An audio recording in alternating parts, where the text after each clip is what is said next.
ഈ പരിഹാസങ്ങളെ നേരിടുന്നത്. അതിനുശേഷമുള്ളതാണ് ഇനി പറയാൻ പോകുന്നത്. മിക്കി മൗസിൻ്റെ കഥ. വീഡിയോയുടെ ഈ കഥയുടെ ഹെഡിങ് ആണ് മിക്കി മൗസിൻ്റെ കഥ. പറയട്ടെ? പാരഗ്രാഫ്. പതിവ് പോലെ കഥ കേൾക്കുവാൻ ഉണ്ണീരിയമ്മയ്ക്ക് ചുറ്റും കുഞ്ഞുണ്ണിയും അമ്മാളുവും ജോണിക്കുട്ടിയും ഇട്ടിണ്ടാനും ഒത്തുകൂടി. രണ്ടാമത്തെ പാരഗ്രാഫ് ഡബിൾ കോട്ട്സിൽ ഒരു കഥ പറയാം, ഫുൾ സ്റ്റോപ്പ്. ചുറ്റുപാടുകളിൽ നിന്നും പ്രചോദനം ഉൾക്കൊണ്ട് ജീവിത വിജയം നേടിയ ഒരു മനുഷ്യൻ്റെ കഥ. ഫുൾ സ്റ്റോപ്പ്, കോട്ട്സ് ക്ലോസ് ചെയ്യണം. അടുത്ത പാരഗ്രാഫ് നാൽവർ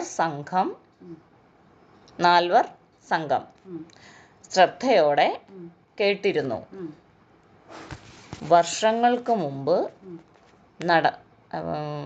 അടുത്ത പാരഗ്രാഫാണേ. വർഷങ്ങൾക്ക് മുമ്പ് നടന്ന കഥയാണ്. അത്രയേ ഉള്ളൂ. അതിൻ്റെ കണ്ടിന്യൂവേഷൻ. അമേരിക്കയിലെ കനാസ് സിറ്റിയിൽ പ്രമുഖ പത്രത്തിൻ്റെ പത്രാധിപർ രോഷാകുലനായി തൻ്റെ കീഴ് ജീവനക്കാരനെ ക്യാബിനിലേക്ക് വിളിപ്പിച്ചു. പത്രസ്ഥാപനത്തിലെ പുതിയ കാർട്ടൂണിസ്റ്റ് പയ്യനായിരുന്നു അത്. ഭയത്തോടെ തൻ്റെ മുന്നിൽ നിൽക്കുന്ന ചെറുപ്പക്കാരനെ പത്രാധിപർ ശകാരിക്കാൻ തുടങ്ങി. അടുത്ത പാരഗ്രാഫ് ഡബിൾ കോട്ട്സിൽ താങ്കളുടെ കാർട്ടൂണുകൾ വളരെ നിലവാരം കുറഞ്ഞവയാണ്. ചിന്തിപ്പിക്കാനും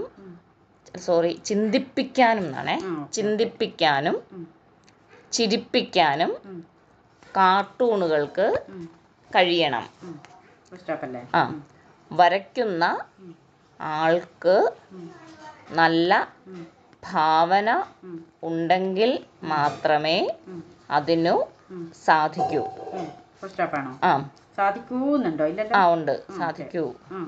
താങ്കൾക്ക് തീരെ ഭാവനയില്ല. ഫുൾ സ്റ്റോപ്പ്, കോട്ട്സ് ക്ലോസ് ചെയ്യണം. അടുത്ത പാരഗ്രാഫ്. പത്രാധിപരുടെ വാക്കുകൾ ആ ചെറുപ്പക്കാരന് വലിയ ആഘാതമായി. പിന്നീട് വരച്ച ഒരു കാർട്ടൂണും മികച്ചതാക്കാൻ അവന് കഴിഞ്ഞില്ല. അങ്ങനെ പത്രത്തിലെ പണി അവന് നഷ്ടമായി. ഇപ്പം 3:45 മിനിറ്റായി. അടുത്ത പാരഗ്രാഫ്. ട്രെയിനിൽ ചായ വിറ്റും ആളുകൾക്ക് ചിത്രം വരച്ചു നൽകിയുമാണ് ആ ചെറുപ്പക്കാരൻ പിന്നീട് ജീവിച്ചു പോന്നത്. ഒരിക്കൽ ഒരു പുരോഹിതൻ അവനെ ചിത്രം വരയ്ക്കാനായി പള്ളിമേടയിലേക്ക് വിളിച്ചു. Full stop. മേടയ്ക്ക് സമീപമുള്ള ഉപയോഗശൂന്യമായ ഒരു മുറിയാണ് അവന് വിട്ടു നൽകിയത്. വൃത്തിഹീനമായ ആ മുറിയിൽ ധാരാളം എലികളുണ്ടായിരുന്നു. ആദ്യം വലിയ ശല്യമായി അവനു തോന്നിയെങ്കിലും എലിയുടെ ചേഷ്ടകൾ അവൻ്റെ മനസ്സിൽ കയറിക്കൂടി. സവിശേഷമായ ഒരു ചിന്ത അവനിലേക്ക് കടന്നു വന്നു. അവൻ സ്വപ്നം കാണാൻ തുടങ്ങി. അതിനുവേണ്ടി പരിശ്രമിക്കുകയും ചെയ്തു. അടുത്ത പാരഗ്രാഫ്. നിസ്സാരനായ ഒരു എലി അവൻ്റെ ജീവിതത്തെ ആകമാനം മാറ്റിമറിച്ചു. മിക്കി മൗസ് എന്ന കാർട്ടൂൺ കഥാപാത്രം അവനിലൂടെ ജനിച്ചു. പിൽക്കാലത്ത് ഇല്ലില്ല, കണ്ടിന്യൂഷനാണ്. പിൽക്കാലത്ത് ആനിമേഷൻ വ്യവസായത്തിൻ്റെ തലതൊട്ടപ്പനായി ആ ചെറുപ്പക്കാരൻ മാറി. അത് മറ്റാരുമല്ല, വാൾട്ട് ഡിസ്നി. വാൾട്ട് ഇല്ല, രണ്ടിട്ടാ. Walt Disney, full stop. Mickey മൗസിനെയും മിന്നി മൗസിനെയും മൗസിനെയും ഡൊണാൾഡ് ഡക്കിനെയും പ്ലൂട്ടോ ഡോഗിനെയുമൊക്കെ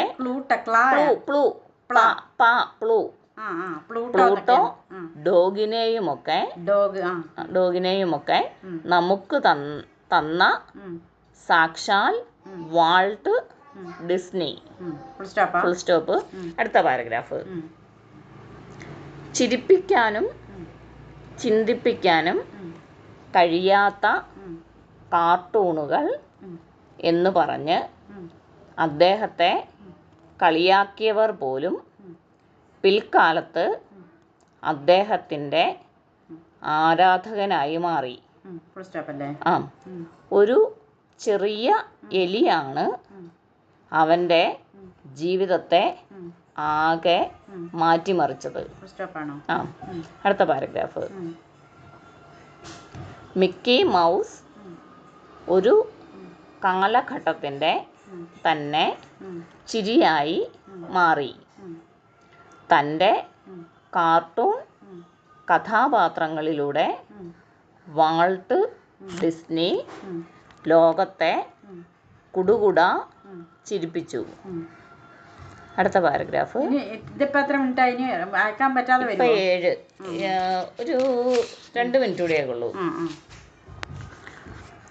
ഹോളിവുഡിൻ്റെ അടുത്ത പാരഗ്രാഫ്. ഹോളിവുഡിൻ്റെ ഏറ്റവും വലിയ ആനിമേഷൻ സ്റ്റുഡിയോ വാൾട്ട് ഡിസ്നിയുടേതാണ്, ഫുൾ സ്റ്റോപ്പ്. ചരിത്രത്തിൽ ഏറ്റവും കൂടുതൽ തവണ ഓസ്കാർ ലഭിച്ച വ്യക്തിയും വാൾട്ട് ഡിസ്നിയാണ്. ലോകത്തിൻ്റെ അടുത്ത പാരഗ്രാഫാണ്. ലോകത്തിൻ്റെ വിനോദ വ്യവസായത്തെ സജീവമാക്കിയതും ഇദ്ദേഹമാണ്. അടുത്ത പാരഗ്രാഫ്. വാൾട്ട് ഡിസ്നി തന്നെ പറഞ്ഞിട്ടുണ്ട്, ഫുൾ കോളനാണേ. അടുത്ത പാരഗ്രാഫ്. കോട്സിൽ ആദ്യം ചിന്തിക്കുക, ഫുൾ സ്റ്റോപ്പ്.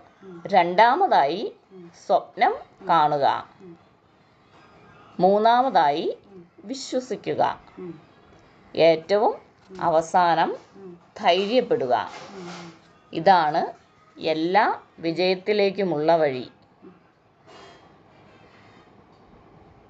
അടുത്ത പാരഗ്രാഫ്. ഡബിൾ കോട്സിൽ കഥ ഇഷ്ടമായോ കുട്ടിയോളെ? Question mark, double quotes close ചെയ്യണം. ഉണ്ണീരിയമ്മ ചോദിച്ചു. എല്ലാവരും സന്തോഷത്തോടെ തലയാട്ടി. തീർന്നു.